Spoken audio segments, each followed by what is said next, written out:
देव भगवान की जय। प्यारे कृष्ण कन्हैया लाल की जय। श्री नारद पुराण अध्याय 13 प्रथम पाद। विविध प्रायश्चित का वर्णन, इष्टापूर्त का फल और सूतक श्राद्ध तथा तर्पण का विवेचन।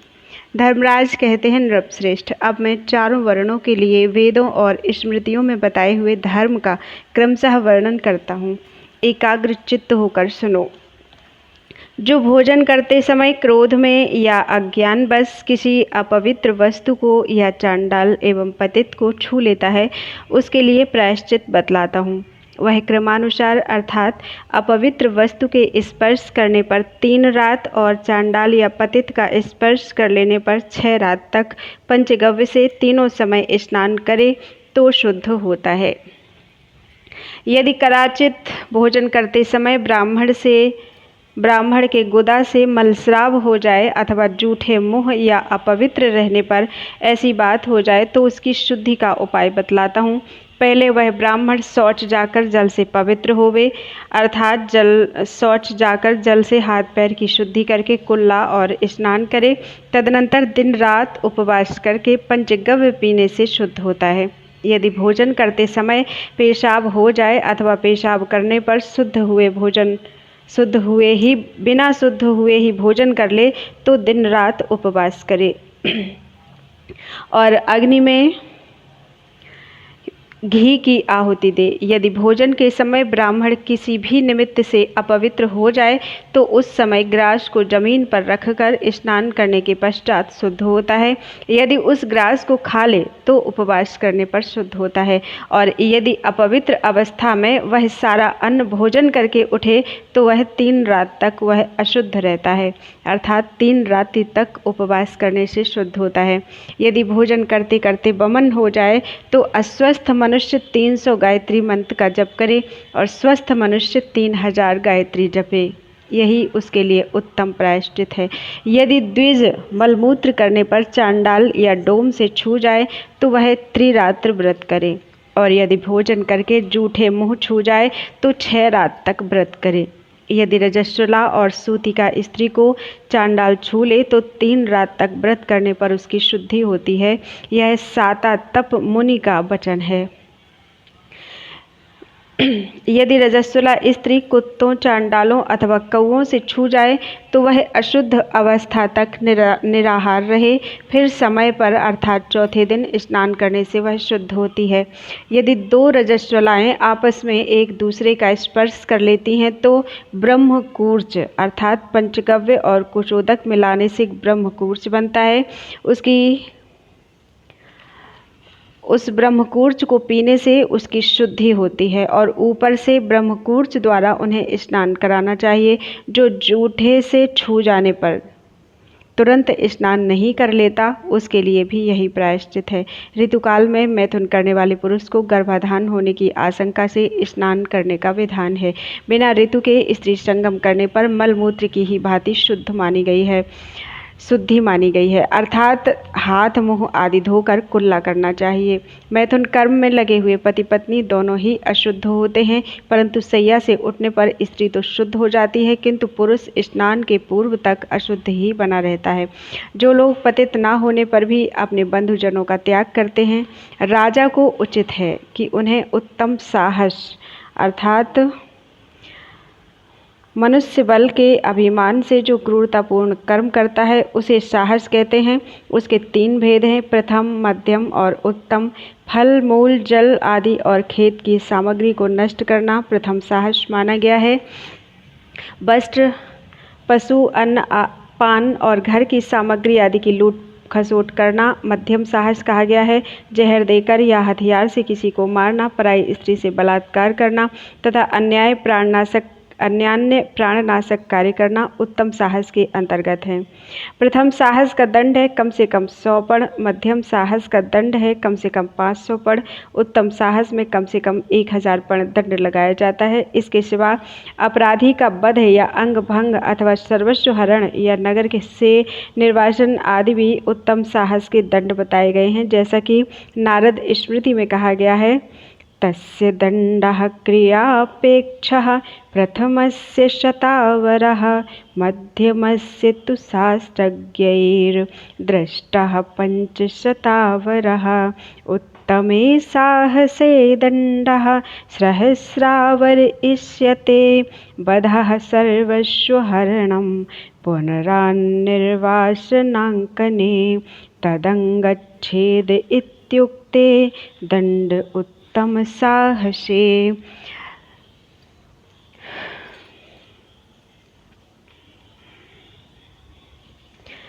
यदि पिता पतित हो जाए तो उसके साथ इच्छानुसार बर्ताव करें, अर्थात अपनी रुचि के अनुसार उसका त्याग और ग्रहण दोनों कर सकते हैं, किंतु माता का त्याग कभी ना करें।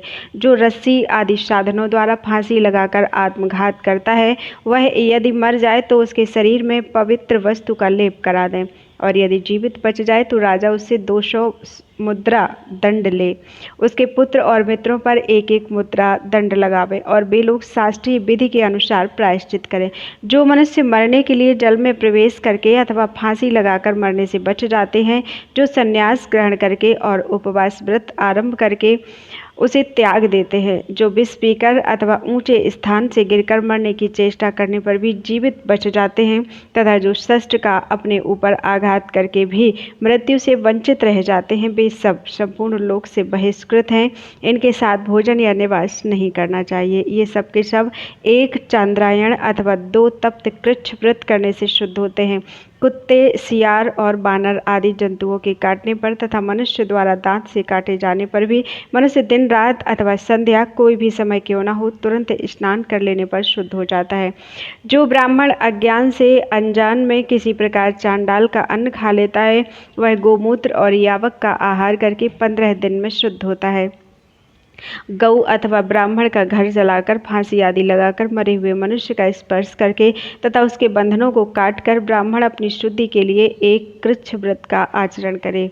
माता, गुरुपत्नी, पुत्री, बहन और पुत्र वधू से समागम करने वाला तो प्रज्वलित अग्नि में प्रवेश कर जाए, उसके लिए दूसरा कोई शुद्धि का उपाय नहीं है। रानी, सन्यासिनी, धाय, अपने से श्रेष्ठ वर्ण की स्त्री तथा समान गोत्र वाली स्त्री के साथ समागम करने पर मनुष्य 2 कृच्छ व्रत का अनुष्ठान करे। पिता के गोत्र अथवा माता के गोत्र में उत्पन्न होने वाली अन्यान्य स्त्रियों तथा सभी पर स्त्रियों से अनुचित संबंध रखने वाला पुरुष उस पाप से हटकर अपनी शुद्धि के लिए कृच्छ शांतपन व्रत करे। द्विजगण खूब तपाए हुए कुशोदक को केवल 1 बार 5 रात तक पीकर वैश्यागमन के पाप का निवारण करते हैं। गुरुतल्पगामी के लिए जो व्रत है वही कुछ लोग गोघातक के लिए भी बताते हैं, और कुछ विद्वान अवकीर्णी अर्थात धर्म भ्रष्ट के लिए भी उसी व्रत का विधान करते हैं।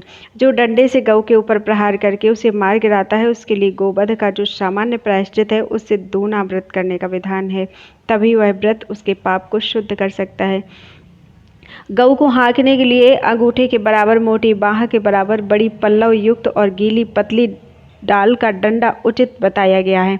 यदि गऊओं के मारने पर उनका गर्भ भी हो और वह मर जाए तो उसके लिए पृथक पृथक 1-1 कृच्छ व्रत करें। यदि कोई काठ, ढेला, पत्थर अथवा किसी प्रकार के शस्त्र द्वारा गऊओं को मार डाले तो भिन्न भिन्न शस्त्र के लिए शास्त्र में इस प्रकार प्रायश्चित बताया गया है। काष्ठ से मारने पर शांतपन व्रत का विधान है। ढेले से मारने पर प्राजापत्य व्रत करना चाहिए। पत्थर से आघात करने पर तप्त कृच्छ व्रत और किसी शस्त्र से मारने पर अति कृच्छ व्रत करना चाहिए। यदि कोई गऊओं और ब्राह्मणों के लिए अच्छी नियत से औषधि, तेल अथवा भोजन दे और उसके देने के बाद उसकी मृत्यु हो जाए तो उस दशा में कोई प्रायश्चित नहीं है। तेल और दवा पीने पर अथवा दवा खाने पर या शरीर में धंसे हुए लोहे या कांटे आदि को निकालने का प्रयत्न करने पर मृत्यु हो जाए तो भी कोई प्रायश्चित नहीं है। चिकित्सा या दवा करने के लिए बछड़ों का कंठ बांधने से अथवा शाम को उनकी रक्षा के लिए उन्हें घर में रोकने या बांधने से भी कोई दोष नहीं होता। उपर्युक्त पापों का प्रायश्चित करते समय मनुष्य को इस विधि से मुंडन कराना चाहिए। 1 पाद अर्थात चौथाई प्रायश्चित करने पर कुछ रोम मात्र कटा देना चाहिए। 2 पाद के प्रायश्चित में केवल दाढ़ी मूछ मुड़ा लें। 3 पाद का प्रायश्चित करते समय शिखा के सिवा और सब बाल बनवा दें। और पूरा प्रायश्चित करने पर सब कुछ मुड़ा देना चाहिए। यदि स्त्रियों को प्रायश्चित करना पड़े तो उनके सब केस समेट कर 2 अंगुल कटा देना चाहिए। इसी प्रकार स्त्रियों के सिर मुड़ाने का विधान है। स्त्री के लिए सारे बाल कटाने और वीरासन में बैठने का नियम नहीं है। उनके लिए गौशाला में निवास करने की विधि नहीं है। यदि गौ कहीं जाती हो तो उसके पीछे नहीं जाना चाहिए। राजा, राजकुमार अथवा बहुत से शास्त्रों का ज्ञाता ब्राह्मण हो तो उन सब के लिए केस मुड़ाए बिना ही प्रायश्चित बताना चाहिए। उन्हें केसों की रक्षा के लिए दूने व्रत का पालन करने की आज्ञा दें। दूना व्रत करने पर उसके लिए दक्षिणा भी दूनी ही होनी चाहिए। यदि ऐसा ना करें तो हत्या करने वाले का पाप नष्ट नहीं होता और दाता नरक में पड़ता है। जो लोग वेद और स्मृति के विरुद्ध व्रत प्रायश्चित बताते हैं वे धर्म पालन में विघ्न डालने वाले हैं। राजा उन्हें दंड द्वारा पीड़ित करे, परंतु किसी कामना या स्वार्थ से मोहित होकर राजा उन्हें कदापि दंड न दे, नहीं तो उनका पाप 100 गुना होकर उस राजा पर ही पड़ता है। तदनंतर प्रायश्चित पूरा कर लेने पर ब्राह्मणों को भोजन करावे। 20 गाय और 1 बैल उन्हें दक्षिणा में दें। यदि गऊओं के अंगों में घाव होकर उसमें कीड़े पड़ जाएं अथवा मक्खी आदि लगने लगें और इन कारणों से उन गऊओं की मृत्यु हो जाए तो उन गायों को रखने वाला पुरुष आधे कृच्छ व्रत का अनुष्ठान करे और अपनी शक्ति के अनुसार दक्षिणा दे। इस प्रकार प्रायश्चित करके श्रेष्ठ ब्राह्मणों को भोजन कराकर कम से कम 1 मासा सुवर्ण दान करे तो शुद्धि होती है। जल के भीतर की बावी के चूहों के बिल की, ऊसर भूमि की, रास्ते की, शमशान भूमि की तथा शौच से बची हुई ये 7 प्रकार की मृतिका काम में नहीं लानी चाहिए। ब्राह्मण को प्रयत्नपूर्वक इष्टापूर्त कर्म करने चाहिए। इष्ट अर्थात यज्ञ, याग आदि से वह स्वर्ग पाता है और पूर्त कर्म से वह मोक्ष सुख का भागी होता है। धन की अपेक्षा रखने वाले यज्ञ, दान आदि कर्म इष्ट कहलाते हैं और जलाशय बनवाना आदि कार्य पूर्त कहलाते हैं। विशेषतः बगीचा, किसी देवता के लिए बने हुए तालाब, बावड़ी, कुआं, पोखरा और देव मंदिर ये यदि गिरते या नष्ट होते हों तो जो इनका उद्धार करता है वह पूर्त कर्म का फल भोगता है, क्योंकि ये सब पूर्त कर्म हैं। सफ़ेद गाय का मूत्र, काली गऊ का गोबर, तांबे के रंग वाली गाय का दूध, सफ़ेद गाय का दही और कपिला गाय का घी, इन सब वस्तुओं को लेकर एकत्र करें तो वह पंचगव्य बड़े बड़े पातकों का नाश करने वाला होता है। कुसुम द्वारा लाए हुए तीर्थ जल और नदी जल के साथ उक्त सभी द्रव्यों को पृथक पृथक प्रणव मंत्र से लाकर प्रणव द्वारा ही उन्हें उठावें। प्रणव जप करते हुए ही उनका आलोडन करें और प्रणव के उच्चारण पूर्वक ही पिएं। पलाश वृक्ष के बिचले पत्ते में अथवा तांबे के शुभ पात्र में अथवा कमल के पत्ते में या मिट्टी के बर्तन में कुशोदक सहित उस पंचगव्य को पीना चाहिए। एक सूतक में दूसरा सूतक उपस्थित हो जाए तो दूसरे में दोष नहीं लगता, पहले सूतक के साथ ही उसकी शुद्धि हो जाती है। एक जनना शौच के साथ दूसरा जनना शौच और एक मरना शौच के साथ दूसरा मरना शौच भी शुद्ध हो जाता है। 1 मास के भीतर गर्भस्राव हो तो 3 दिन का अशौच बताएं। 2 मास से ऊपर होने पर जितने महीने में गर्भस्राव हो उतनी ही रात्रियों में उसके अशौच की निवृत्ति होती है। साध्वी रजस्वला स्त्री रजबंध हो जाने पर स्नान मात्र से शुद्ध हो जाती है। विवाह से 7वें पद पर अर्थात सप्तपदी की क्रिया पूरी होने पर अपने पितृ संबंधी गोत्र से च्युत हो जाती है, यानी उसके पति का गोत्र हो जाता है। अतः उसके लिए श्राद्ध और तर्पण पति के गोत्र से ही करना चाहिए। पिंडदान में पति और पत्नी दोनों का उद्देश्य होता है, अतः प्रत्येक पिंड में 2 नाम से संकल्प होना चाहिए। तात्पर्य यह है कि पिता या पितामह आदि को सपत्नीक विशेषण लगाकर पिंडदान करना चाहिए। इस प्रकार 6 व्यक्तियों के लिए 3 पिंड देने का योग्य है, 3 पिंड देना योग्य है। ऐसा दाता मोह में नहीं पड़ता। माता अपने पति के साथ विश्वेदेव पूर्वक श्राद्ध का उपभोग करती है। इसी प्रकार पितामही और प्रपितामही भी अपने अपने पति के ही साथ श्राद्ध भोग करती हैं। प्रत्येक वर्ष में माता पिता का एकोद्दिष्ट श्राद्ध द्वारा सत्कार करें। उस वार्षिक श्राद्ध में विश्वेदेव का पूजन नहीं किया जाता, अतः उनके बिना ही वह श्राद्ध भोजन करावें। उसमें एक ही पिंड दें। नित्य नैमित्तिक, काम्य, वृद्धि श्राद्ध तथा पार्वण विद्वान पुरुषों को ये 5 प्रकार के श्राद्ध जानने चाहिए। ग्रहण, संक्रांति, पूर्णिमा या अमावस्या, पर्व, उत्सव काल तथा महालय के अवसर पर मनुष्य 3 पिंड दे और मृत्यु तिथि को 1 ही पिंड दे। जिस कन्या का विवाह नहीं हुआ है वह पिंड, गोत्र और सूतक के विषय में पिता के गोत्र से पृथक नहीं है। पाणी ग्रहण और मंत्रों द्वारा वह अपने पिता के गोत्र से पृथक होती है। जिस कन्या का विवाह जिस वर्ण के साथ होता है उसके समान उसे सूतक भी लगता है। उसके लिए पिंड और तर्पण भी उसी वर्ण के अनुसार होने चाहिए। विवाह हो जाने पर चौथी रात में वह पिंड, गोत्र और सूतक के विषय में अपने पति के साथ एक हो जाती है। मृत व्यक्ति के प्रति हित बुद्धि रखने वाले बंधुजनों को सौदाह के प्रथम, द्वितीय, तृतीय अथवा चतुर्थ दिन अस्थि संचय करना चाहिए अथवा ब्राह्मण आदि 4 वर्णों का अस्थि संचय क्रमशः चौथे, 5वें, 7वें और 9वें दिन भी कर्तव्य बताया गया है। जिस मृत व्यक्ति के लिए 11वें दिन वृषोत्सर्ग किया जाता है वह प्रेत लोक से मुक्त और स्वर्ग लोक में प्रतिष्ठित होता है। नाभि के बराबर जल में खड़ा होकर मन ही मन यह चिंतन करे कि मेरे पितर आवें और यह जलांजलि ग्रहण करें। दोनों हाथों को संयुक्त करके जल से पूर्ण करें और गोश्रंग मात्र जल उठाकर उसे पुनः जल में डाल दें। जल में दक्षिण की ओर मुंह करके खड़ा हो आकाश में जल गिराना चाहिए, क्योंकि पितरों का स्थान आकाश और दिशा दक्षिण है। देवता आप जल कहे गए हैं और पितरों का नाम भी आप है, अतः पितरों की हित की इच्छा रखने वाला पुरुष उनके लिए जल में ही जल दे। जो दिन में सूर्य की किरणों से तपता है, रात में नक्षत्रों के तेज तथा वायु का स्पर्श पाता है और दोनों संध्याओं के समय भी उक्त दोनों वस्तुओं का संपर्क लाभ करता है, वह जल सदा पवित्र माना गया है। जो अपने स्वाभाविक रूप में हो, जिसमें किसी अपवित्र वस्तु का मेल न हुआ हो, वह जल सदा पवित्र है। ऐसा जल किसी पात्र में हो या पृथ्वी पर सदा शुद्ध माना गया है। देवताओं और पितरों के लिए जल में ही जलांजलि दें और जो बिना संस्कार के ही मरे हैं उनके लिए विद्वान पुरुष भूमि पर जलांजलि दें। श्राद्ध और होम के समय एक हाथ से पिंड और आहुति दें, किंतु तर्पण में दोनों हाथों से जल देना चाहिए। यह शास्त्रों द्वारा निश्चित धर्म है। बोलो वृंदावन बिहारी लाल की जय। अध्याय 14 पापियों को प्राप्त होने वाली नरकों की यातनाओं का वर्णन, भगवत भक्ति का निरूपण तथा धर्मराज के उपदेश से भगीरथ का गंगा जी को लाने के लिए उद्योग। धर्मराज जी कहते हैं, राजा भगीरथ, अब मैं पापों के भेद और स्थूल यातनाओं का वर्णन करूंगा। तुम धैर्य धारण करके सुनो, क्योंकि नरक बड़े भयंकर होते हैं। जो दुरात्मा पापी सदा जिन नरक अग्नियों में पकाए जाते हैं वे नरक पाप का भयंकर फल देने वाले हैं। मैं उन सब का वर्णन करता हूँ।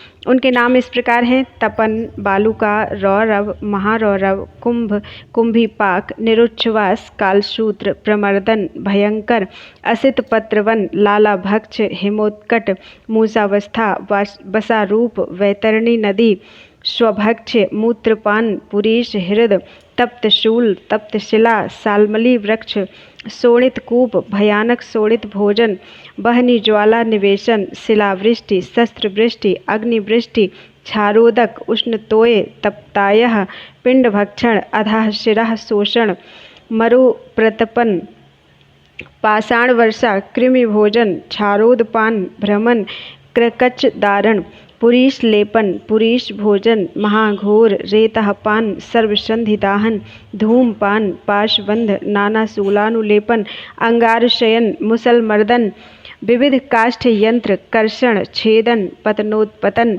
गदादंडादिपीडन, गजदंत प्रहरण, नाना सर्प दंशन, नासा मुख शीतांबुसेचन, घोर क्षारांबुपान, लवण भक्षण, स्नायुच्छेद, स्नायुबंध, अस्थिच्छेद, क्षारांबुपूर्ण रंध्र प्रवेश, मांस भोजन, महाघोर पित्तपान, श्लेष्म भोजन, वृक्षाग्रपातन, जलांतर मज्जन, पाषाण धारण, कंटकोपरिशयन, पिपीलिका दंशन, वृश्चिक पीडन, व्याघ्र पीड़ा, श्रृगाली पीड़ा, महिष पीडन, कर्दम शयन, दुर्गंध परिपूर्ण, बहुशस्त्रास्त्र शयन, महातिक्त निवेशन, अत्युष्ण तैलपान, महाकटु निसेवण,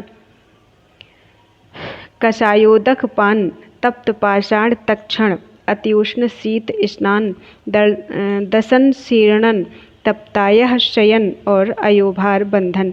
महाभाग इस तरह करोड़ों प्रकार की नरक यातनाएं होती हैं, जिनका सहस्रों वर्षों में भी वर्णन नहीं कर सकता।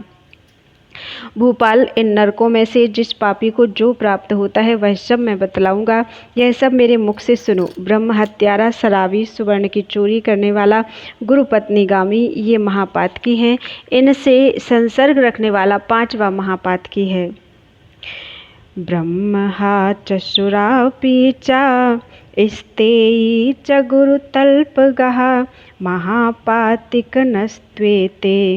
तत्संसर्गी च पंचमहा। जो पंक्ति भेद करता, बलि वैश्य देवहीन होने के कारण व्यर्थ अर्थात केवल शरीर पोषण के लिए ही पाक बनाता है, सदा ब्राह्मणों को लांछित करता है, ब्राह्मणों या गुरुजनों पर हुक्म चलाता है और वेद बेचता है, ये 5 प्रकार के पापी ब्रह्मघातक कहे गए हैं। मैं आपको धन आदि दूंगा, यह आज्ञा देकर जो ब्राह्मण को बुलाता है और पीछे नहीं है ऐसा कहकर उसे सूखा जवाब दे देता है, उसे ब्रह्म हत्यारा कहा गया है। जो स्नान अथवा पूजन के लिए जाते हुए ब्राह्मण के कार्य में विघ्न डालता है, उसे भी ब्रह्मघाती कहते हैं। जो पराई निंदा और अपनी प्रशंसा में लगा रहता है तथा जो असत्य भाषण में रत रहता है, वह ब्रह्म हत्यारा कहा गया है। अधर्म का अनुमोदन करने वाले को भी ब्रह्मघाती कहते हैं।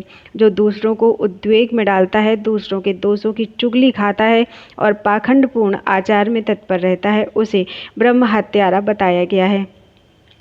जो प्रतिदिन दान लेता है, प्राणियों के वध में तत्पर रहता है तथा अधर्म का अनुमोदन करता है, उसे भी ब्रह्मघाती कहा गया है। राजन, इस तरह नाना प्रकार के पाप ब्रह्म हत्या के तुल्य बताए गए हैं। अब मदिरापान के समान पाप का संक्षेप से वर्णन करता हूँ। गणान्न भोजन, कई जगह से भोजन लेकर खाना, वैश्या सेवन करना और पतित पुरुषों का अन्न भोजन करना सुरापान के तुल्य माना गया है। उपासना का त्याग, देवल पुरुष अर्थात मंदिर के पुजारी का अन्न खाना तथा शराब पीने वाली स्त्री से संबंध रखना मदिरापान के समान माना गया है। जो द्विज शूद्र के यहाँ भोजन करता है, उसे सब धर्मों से बहिष्कृत शराबी ही समझना चाहिए। जो शूद्र के आज्ञानुसार दास का कर्म करता है, वह नराधम ब्राह्मण मदिरापान के समान पाप का भागी होता है। इस तरह अनेक प्रकार के पाप मदिरापान के तुल्य माने गए हैं। अब मैं सुवर्ण की चोरी के समान पाप का वर्णन करता हूँ, सुनो। कंदमूल, फल, कस्तूरी, रेशमी वस्त्र तथा रत्नों की चोरी को सदा सुवर्ण की चोरी के ही समान माना गया है। तांबा, लोहा, रांगा, कांसा, घी, शहद और सुगंधित द्रव्यों का अपहरण करना सुवर्ण की चोरी के समान माना गया है। सुपारी, जल, चंदन तथा कर्पूर का अपहरण भी सुवर्ण की चोरी के समान है। श्राद्ध का त्याग, धर्म कार्य का लोप करना और यति पुरुषों की निंदा करना भी सुवर्ण की चोरी के समान माना गया है। भोजन के योग्य पदार्थों का अपहरण, विविध प्रकार के अनाजों की चोरी तथा रुद्राक्ष का अपहरण भी सुवर्ण की चोरी के समान माना गया है। अब गुरुपत्नी गमन के समान पाप का वर्णन किया जाता है। भगिनी, पुत्रवधू तथा रजस्वला स्त्री के साथ संगम करना गुरुपत्नी गमन के समान माना गया है। नीच जात की स्त्री से संबंध रखना, मदिरा पीने वाली स्त्री से सहवास करना तथा पराई स्त्री के साथ संभोग करना गुरुतल्प गमन के समान माना गया है। भाई की स्त्री के साथ गमन, मित्र की स्त्री का सेवन तथा अपने पर विश्वास करने वाली स्त्री के सतीत्व का अपहरण भी गुरुतल्प गमन के समान माना गया है। असमय में मैथुन करना, पुत्री गमन करना तथा धर्म का लोप और शास्त्र की निंदा करना, यह सब गुरुपत्नी गमन के समान माना गया है। राजन, इस प्रकार के पाप महापातक कहे गए हैं। इनमें से किसी एक के साथ भी संसर्ग रखने वाला पुरुष उसके समान हो जाता है। शांत चित्त महर्षियों ने जिस किसी प्रकार प्रायश्चित आदि की व्यवस्था द्वारा इन पापों के निवारण का उपाय देखा है। भूपते, जो पाप प्रायश्चित से रहित है उनका वर्णन सुनो। वे पाप समस्त पापों के तुल्य तथा बड़े भारी नरक देने वाले हैं। ब्रह्म हत्या आदि पापों के निवारण का उपाय तो किसी प्रकार हो सकता है, परंतु जो ब्राह्मण से द्वेष करता है उसका कहीं भी निस्तार नहीं होता। नरेश्वर, जो विश्वासघाती, कृतघ्न तथा शूद्र जातीय स्त्री का संग करने वाले हैं, उनका उद्धार कभी नहीं होता। जिनका शरीर निंदित अन्न से पुष्ट हुआ है तथा जिनका चित्त वेदों की निंदा में ही रत है और जो भगवत कथा वार्ता आदि की निंदा करते हैं, उनका इहलोक और परलोक में कहीं भी उद्धार नहीं होता। प्रायश्चितहीन और भी बहुत से पाप हैं, उनका परिचय मेरे नरक वर्णन के साथ सुनो। जो महापातकी बताए गए हैं, वे उन प्रत्येक नरक में एक एक युग तक रहते हैं और अंत में इस पृथ्वी पर आकर वे 7 जन्मों तक गदहे होते हैं। तदनंतर वे पापी 10 जन्मों तक घाव से भरे शरीर वाले कुत्ते होते हैं। फिर 100 वर्ष तक उन्हें विष्ठा का कीड़ा होना पड़ता है। तदनंतर 12 जन्मों तक वे सर्प होते हैं। हे राजन, इसके बाद 1000 जन्मों तक वे मृग आदि पशु होते हैं। फिर 100 वर्षों तक स्थावर योनि में जन्म लेते हैं, वृक्ष आदि योनि में जन्म लेते हैं। तत्पश्चात उन्हें गोधा अर्थात गोह का शरीर प्राप्त होता है। फिर 7 जन्मों तक वे पापाचारी चांडाल होते हैं। इसके बाद 16 जन्मों तक उन्हें नीच जातियों में जन्म लेना पड़ता है। फिर 2 जन्म तक वे दरिद्र, रोग पीड़ित तथा सदा प्रतिग्रह लेने वाले होते हैं। इससे उन्हें फिर नरकगामी होना पड़ता है। जिनका चित्त असूया अर्थात गुणों में दोष दृष्टि से व्याप्त है, उनके लिए रौरव नरक की प्राप्ति बताई गई है। वहाँ 2 कल्पों तक स्थित रहकर वे 100 जन्मों तक चांडाल होते हैं, जो गाय, अग्नि और ब्राह्मण के लिए ना दो ऐसा कहकर बाधा डालते हैं। वे 100 बार कुत्तों की योनि में जन्म लेकर उनमें अंत में चांडालों के घर उत्पन्न होते हैं। इसके बाद वे विष्ठा के कीड़े होते हैं। फिर 3 जन्मों तक व्याघ्र होकर अंत में 21 युगों तक नरक में पड़े रहते हैं। जो पराई निंदा में तत्पर, कटुभाषी और दान में विघ्न डालने वाले होते हैं, उनके पाप का यह फल है। चोर, मुसल और ओखली के द्वारा चूर्ण किए जाते हैं। उसके बाद उन्हें 3 वर्षों तक तपाया हुआ पत्थर उठाना पड़ता है। तदनंतर वे 7 वर्षों तक कालसूत्र से विदीर्ण किए जाते हैं। उस समय पराये धन का अपहरण करने वाले वे चोर अपने पाप कर्म के लिए शोक करते हुए कर्म के फल से निरंतर नरकाग्नि में पकाए जाते हैं। जो दूसरों के दोष बताते हैं या चुगली खाते हैं, उन्हें जिस भयंकर नरक की प्राप्ति होती है वह सुनो। उन्हें 1 सहस्र युग तक तपाए हुए लोहे का पिंड भक्षण करना पड़ता है। अत्यंत भयानक सड़सों से उनकी जीव को पीड़ा दी जाती है और वे अत्यंत घोर निरुच्छ्वास नामक नरक में आधे कल्प तक निवास करते हैं। अब पर स्त्री लंपट पुरुषों को प्राप्त होने वाले नरक का तुमसे वर्णन करता हूँ। तपाए हुए तांबे की स्त्रियां सुंदर रूप और आभरणों से युक्त होकर उनके साथ हठपूर्वक दीर्घ काल तक रमण करती हैं। उनका रूप वैसा ही होता है जैसा स्त्रियों के साथ वे इस लोक में संबंध रखते रहे हैं। वह पुरुष उनसे भय खाता है और वे बलपूर्वक उसे पकड़ लेती हैं तथा उसके पाप कर्म का परिचय देती हुई उन्हें क्रमशः विभिन्न नरकों में पहुंचाती हैं। भूपाल, इस लोक में जो स्त्रियां अपने पति को त्याग कर दूसरे पुरुष की सेवा स्वीकार करती हैं, उन्हें यमलोक में तपाए हुए लोहे के बलवान पुरुष लोहे की तपी हुई सैया पर बलपूर्वक गिराकर उनके साथ बहुत समय तक रमण करते हैं। उनसे छूटने पर वे स्त्रियां अग्नि के समान प्रज्वलित लोहे के खंभे का आलिंगन करके 1000 वर्ष तक खड़ी रहती हैं। तत्पश्चात उन्हें नमक मिलाए जल से नहलाया जाता है और खारे पानी का ही सेवन कराया जाता है। उसके बाद वे 100 वर्षों तक सभी नरकों की यातनाएं भोगती हैं। जो मनुष्य ब्राह्मण, गऊ और श्रेष्ठ क्षत्रिय राजा का इस लोक में वध करता है, वह भी 5 कल्पों तक संपूर्ण यातनाओं को भोगता है। जो महापुरुषों की निंदा को आदरपूर्वक सुनता है, उसका फल सुनो। ऐसे लोगों के कानों में तपाए हुए लोहे की बहुत सी कीलें ठोक दी जाती हैं। तत्पश्चात कानों के उन छिद्रों में अत्यंत गर्म किया हुआ तेल भर दिया जाता है। फिर वे कुंभीपाक नरक में पड़ते हैं। जो लोग भगवान शिव और विष्णु से विमुख एवं नास्तिक हैं, उनको मिलने वाले फलों का वर्णन करता हूँ। वे यमलोक में करोड़ों वर्षों तक केवल नमक खाते हैं। उसके बाद 1 कल्प तक तपी हुई बालू से पूर्ण रौरव नरक में डाले जाते हैं। राजन, इसी प्रकार अन्य नरकों में भी वे पापाचारी जीव अपने पापों का फल भोगते हैं। जो नराधम कोपपूर्ण दृष्टि से ब्राह्मणों की ओर देखते हैं, उनकी आंखों में हजारों तपी हुई सुइयां चुभ दी जाती हैं। नृपश्रेष्ठ, तदनंतर वे नमकीन पानी की धारा से भिगोए जाते हैं। इसके बाद उन पाप कर्मियों को भयंकर क्रकचों अर्थात आरों से चीरा जाता है। राजन, जो लोग विश्वासघाती, मर्यादा तोड़ने वाले तथा पराये अन्न के लोभी हैं, उन्हें जिस भयंकर नरक की प्राप्ति होती है वह सुनो। वे अपना ही मांस खाते हैं और उनके शरीर को वहाँ प्रतिदिन कुत्ते नोच खाते हैं। उन्हें सभी नरकों में 1-1 वर्ष निवास करना पड़ता है। जो सदा दान ही लिया करते हैं, जो केवल नक्षत्रों के ही पढ़ने वाले हैं अर्थात नक्षत्र विद्या से जीविका करने वाले हैं, तथा जो सदा देवलक अर्थात पुजारी का अन्न भोजन करते हैं, उनकी क्या दशा होती वह भी मुझसे सुनो।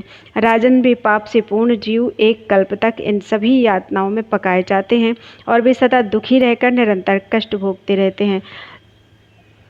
तत्पश्चात कालसूत्र से पीड़ित होकर तेल में डुबोए जाते हैं। फिर उन्हें नमकीन जल से नहलाया जाता है और उन्हें मलमूत्र खाना पड़ता है। इसके बाद वे पृथ्वी पर आकर म्लेच्छ जाति में जन्म लेते हैं। जो सदा दूसरों को उद्वेग में डालने वाले हैं वे वैतरणी नदी में जाते हैं। पंच महायज्ञों का त्याग करने वाले पुरुष लाला भक्त नरक में पड़ते हैं, उन्हें वहाँ लार खाना पड़ता है। उपासना का त्याग करने वाला पुरुष रौरव नरक में पड़ता है। भूपाल जो ब्राह्मणों के गांव से कर लेते हैं वे जब तक चंद्रमा और तारों की स्थिति रहती है तब तक इन नरक यातनाओं में पकाए जाते हैं। जो राजा गांव में अधिक कर लगाता है वह 5 कल्पों तक सहस्रों पीढ़ियों के साथ नरक भोगता है। राजन, जो पापी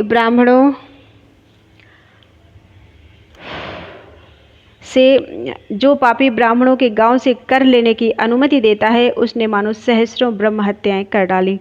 वह 2 चतुर्युगी तक महाघोर कालसूत्र में निवास करता है।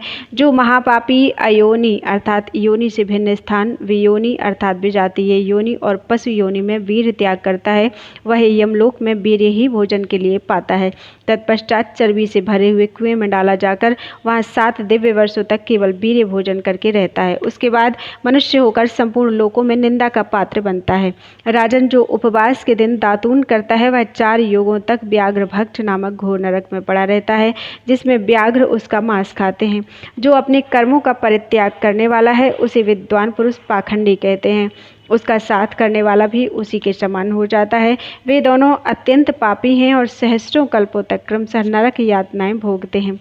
राजन, जो देवता संबंधी द्रव्य का अपहरण करने वाले और गुरु का धन चुराने वाले हैं वे ब्रह्म हत्या के समान पाप का फल भोगते हैं।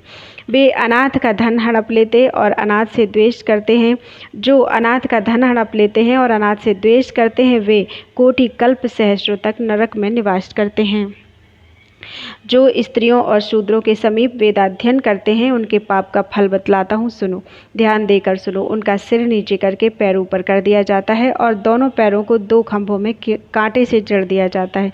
फिर वे ब्रह्मा जी के 1 वर्ष तक प्रतिदिन धुआं पीकर रहते हैं। जो जल और देव मंदिर में तथा उनके समीप अपने शरीर का मल त्याग करते हैं वह भ्रूण हत्या के समान अत्यंत भयानक पाप को प्राप्त होते हैं। जो ब्राह्मण का धन तथा सुगंधित काष्ठ चुराते हैं वे चंद्रमा और तारों की स्थिति पर्यंत घोर नरक में पड़े रहते हैं। राजन, ब्राह्मण के धन का अपहरण इहलोक और परलोक में भी दुख देने वाला है। इस लोक में तो वह धन का नाश करता है और परलोक में नरक की प्राप्ति कराता है। जो झूठी गवाही देता है उसके पाप का फल सुनो। वह जब तक 14 इंद्रों का राज्य समाप्त होता है तब तक संपूर्ण यातनाओं को भोगता रहता है।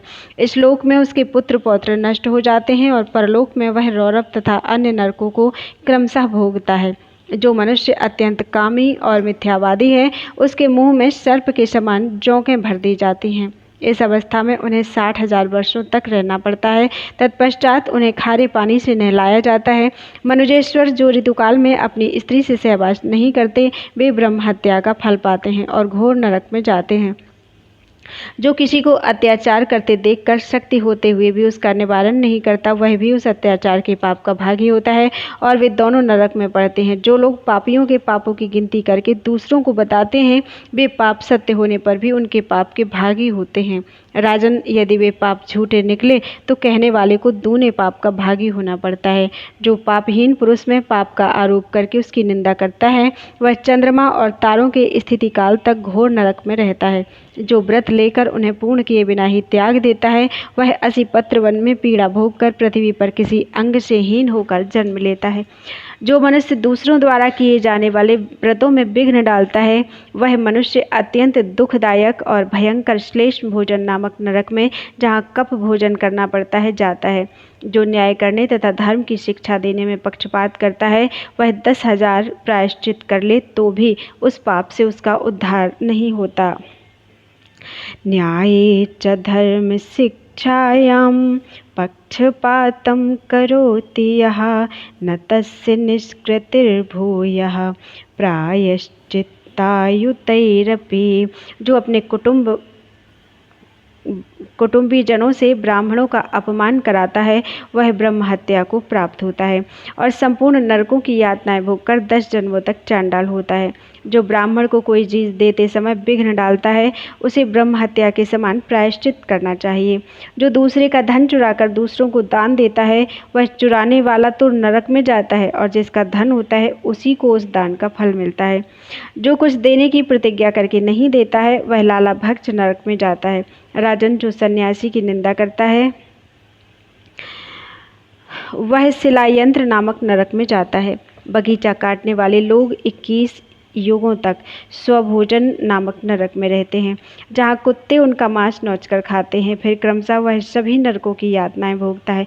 भूपते जो देव मंदिर तोड़ते हैं, पोखरा नष्ट करते हैं और फुलवाड़ी उजाड़ देते हैं, वे जिस गति को प्राप्त होते हैं वह सुनो। वे इन सब यातनाओं में पृथक पृथक पकाए जाते हैं। अंत में 21 कल्पों तक वे विष्ठा के कीड़े होते हैं। राजन, उसके बाद वे 100 बार चांडाल की योनि में जन्म लेते हैं। जो झूठा खाते हैं और मित्रों से द्रोह करते हैं उन्हें चंद्रमा और सूर्य के स्थिति काल तक भयंकर नरक यातनाएं भोगनी पड़ती हैं। जो पितृयज्ञ और देव यज्ञ का उच्छेद करते हैं तथा वैदिक मार्ग से बाहर जाते हैं वे पाखंडी के नाम से प्रसिद्ध हैं। उन्हें सब प्रकार की यातनाएं भोगनी पड़ती हैं। राजा भगीरथ, इस प्रकार पापियों के लिए अनेक प्रकार की यातनाएं हैं। प्रभु, मैं नरकों और उनकी यातनाओं की गणना करने में असमर्थ हूँ। भूपते, पापों, यातनाओं तथा धर्मों की संख्या बतलाने के लिए संसार में भगवान विष्णु के सिवा दूसरा कौन समर्थ है। इन सब पापों का धर्मशास्त्र की विधि से प्रायश्चित कर लेने पर पाप राशि नष्ट हो जाती है। धार्मिक कृत्यों में जो न्यूनाधिकता रह जाती है उसकी पूर्ति के लिए लक्ष्मीपति भगवान विष्णु के समीप पूर्वोक्त पापों के प्रायश्चित करने चाहिए। गंगा, तुलसी, सत्संग, हरि कीर्तन, किसी के दोष ना देखना और हिंसा से दूर रहना, ये सब बातें पापों का नाश करने वाली होती हैं। भगवान विष्णु को अर्पित किए हुए कर्म निश्चय ही सफल होते हैं। जो कर्म उन्हें अर्पित नहीं किए जाते वे राख में डाली हुई आहुति के समान व्यर्थ होते हैं। नित्य, नैमित्तिक, काम्य तथा जो मोक्ष के साधनभूत कर्म हैं वे सब भगवान विष्णु के समर्पित होने पर सात्विक और सफल होते हैं। भगवान विष्णु की उत्तम भक्ति सब पापों का नाश करने वाली है। नृपश्रेष्ठ, सात्विक, राजस और तामस आदि भेदों से भक्ति 10 प्रकार की कही गई है। पहले सात्विक, राजस और तामस भेद से भक्ति के 3 भेद हैं। फिर प्रत्येक के उत्तम, मध्यम और अधम, ये 3 भेद होते हैं। इस प्रकार 9 भेद हुए। 10वीं उत्तमोत्तमा पराभक्ति है। वह पाप रूपी वन को जलाने के लिए दावानल के समान है। राजन, जो दूसरे का विनाश करने के लिए भगवान लक्ष्मीपति का भजन किया जाता है अधमा तामसी भक्ति कहलाती है वह, क्योंकि वह दुष्ट भाव धारण करने वाली है। जो मन में कपट बुद्धि रखकर जैसे व्यभिचारिणी स्त्री अपने पति की सेवा करती है उस प्रकार जगदीश्वर भगवान नारायण का पूजन करते हैं उसकी वह मध्यमा तामसी भक्ति है। पृथ्वीपाल, जो दूसरों को भगवान की आराधना में तत्पर देखकर ईर्ष्यावश स्वयं भी भगवान श्रीहरि का पूजन करता है उसकी वह क्रिया उत्तमा तामसी भक्ति मानी गई है। जो धन धान्य आदि की याचना करते हुए परम श्रद्धा के साथ श्रीहरि की अर्चना करते हैं वह पूजा अधमा राजसी है, राजसी भक्ति मानी गई है। जो संपूर्ण लोकों में विख्यात कीर्ति का उद्देश्य रखकर परम भक्ति भाव से भगवान की आराधना करता है उसकी वह क्रिया मध्यमा राजसी भक्ति कही गई है। पृथ्वीपते, जो शालोक्य और सारूप्य आदि पद प्राप्त करने की इच्छा से भगवान विष्णु की अर्चना करते हैं उसके द्वारा की हुई वह पूजा उत्तमा राजसी भक्ति कही गई है। जो अपने किए हुए पापों का नाश करने के लिए पूर्ण श्रद्धा के साथ श्रीहरि की पूजा करता है उसकी वह पूजा अधमा सात्विकी भक्ति मानी गई है। यह भगवान विष्णु को प्रिय है। ऐसा मानकर जो श्रद्धापूर्वक सेवा शुश्रूषा करता है उसकी वह सेवा मध्यमा सात्विकी भक्ति है। राजन, शास्त्र की ऐसी ही आज्ञा है।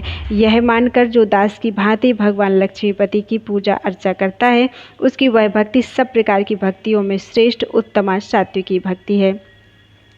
जो भगवान विष्णु की थोड़ी सी भी महिमा सुनकर परम संतुष्ट होकर उनके ध्यान में तन्मय हो जाता है उसकी वह भक्ति उत्तमोत्तमा मानी गई है।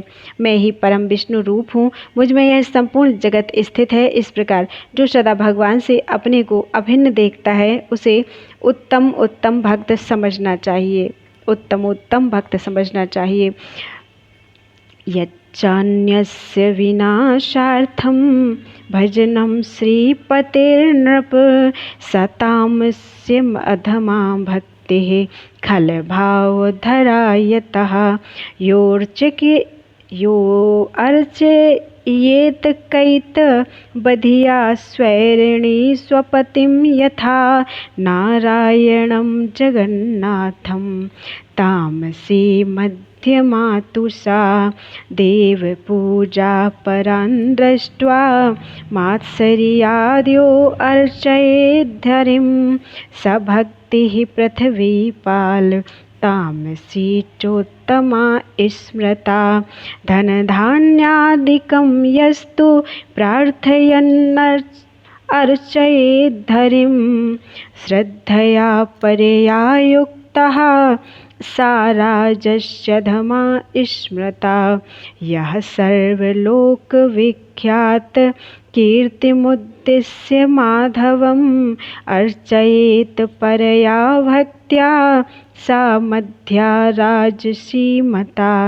सालोक्यादिपदं यस्तु समुद्दिश्यार्चयेद्धरिं स राजस्य उत्तमा भक्तिः कीर्तिता पृथ्वीपते यस्तु स्वकृतपापानां क्षयार्थं प्रार्थयेद्धरिं श्रद्धया परयोपेतः स सात्विक्यधमा स्मृता हरेरिदं प्रियमिति शुश्रूषां कुरुते तु यः श्रद्धया संयुतो भूयः सात्विकी मध्यमा तु सा विधिबुद्धयार्चयेद्यस्तु दासवश्रीपतिं नृप भक्तीनां प्रवरा सा तु उत्तमा सात्विकी स्मृता महिमानं हरेर्यस्तु किञ्चिच्छ्रुत्वापि यो नरः तन्मयत्वेन सन्तुष्टः स भक्तिरुत्तमोत्तमा अहमेव परो विष्णुर्मयि सर्वमिदं जगत् इति यः सततं पश्येत् तं विद्यादुत्तमोत्तमम्। यह 10 प्रकार की भक्ति संसार बंधन का नाश करने वाली है। उसमें भी सात्विकी भक्ति संपूर्ण मनोवांछित फल देने वाली है। इसलिए भूपाल सुनो, संसार को जीतने की इच्छा वाले उपासक को अपने कर्म का त्याग ना करते हुए भगवान जनार्दन की भक्ति करनी चाहिए। जो स्वधर्म का परित्याग करके भक्ति मात्र से जीवन धारण करता है, उस पर भगवान विष्णु संतुष्ट नहीं होते। वे तो धर्माचरण से संतुष्ट होते हैं। संपूर्ण आगमों में आचार को प्रथम स्थान दिया गया है। आचार से धर्म प्रकट होता है और धर्म के स्वामी साक्षात भगवान विष्णु हैं। सर्वागमनाम आचारः प्रथमं परिकल्पते आचार्य प्रभवो धर्मो धर्मस्य प्रभुरच्युतः। इसलिए स्वधर्म का विरोध ना करते हुए श्री हरि की भक्ति करनी चाहिए। सदाचार शून्य मनुष्यों के धर्म भी सुख देने वाले नहीं होते। स्वधर्म पालन के बिना की हुई भक्ति भी नहीं की हुई के समान कही गई है। राजन, तुमने जो कुछ पूछा था वह सब मैंने कह दिया। अतः तुम अपने धर्म में तत्पर रहकर सूक्ष्म से सूक्ष्म स्वरूप वाले जनार्दन भगवान नारायण का पूजन करो। इससे तुम्हें सनातन सुख की प्राप्ति होगी। भगवान शिव ही साक्षात श्रीहरि हैं और श्रीहरि ही स्वयं शिव हैं। इन दोनों में भेद देखने वाला दुष्ट पुरुष करोड़ों नरकों में जाता है। इसलिए भगवान विष्णु और शिव को समान समझकर उनकी आराधना करो। इनमें भेद दृष्टि करने वाला मनुष्य इहलोक और परलोक में भी दुख पाता है। जनेश्वर में जिस कार्य के लिए तुम्हारे पास आया था वह तुम्हें बतलाता हूँ। सुमते, सावधान होकर सुनो। राजन, आत्मघात का पाप करने वाले तुम्हारे पितामह गण महात्मा कपिल के क्रोध से दग्ध हो गए हैं और इस समय वे नरक में निवास करते हैं। महाभाग गंगा जी को लाने का पराक्रम करके तुम उनका उद्धार करो। भूपते, गंगा जी निश्चय ही सब पापों का नाश कर देती हैं। नृपश्रेष्ठ, मनुष्य के केस, हड्डी, नख, दांत तथा शरीर की भस्म भी यदि गंगा जी के शरीर से छू जाए तो वे भगवान विष्णु के धाम में पहुँचा पहुंचा देती हैं। राजन, जिसकी हड्डी अथवा भस्म को मनुष्य गंगा जी में डाल देते हैं, वह सब पापों से मुक्त होकर भगवान श्री हरि के धाम में चला जाता है। भूपते, अब तक जितने भी पाप तुम्हें बताए गए हैं, वे सब गंगा जी के एक बिंदु का अभिषेक होने से नष्ट हो जाते हैं। श्री सनक जी कहते हैं, मुनि श्रेष्ठ नारद, धर्मात्मा महाराज भगीरथ से ऐसा कहकर धर्मराज तत्काल अंतर्धान हो गए। तब सब शास्त्रों के पारगामी महाबुद्धिमान राजा भगीरथ संपूर्ण पृथ्वी का राज्य मंत्रियों को सौंपकर स्वयं वन को चले गए। वहां से हिमालय पर जाकर नर नारायण के आश्रम से पश्चिम की तरफ बर्फ से ढके हुए एक शिखर पर, जो 16 योजन विस्तृत है, उन्होंने तपस्या की और त्रिभुवन पावनी गंगा को वे इस भूतल पर ले आए। बोलो वृंदावन बिहारी लाल की जय।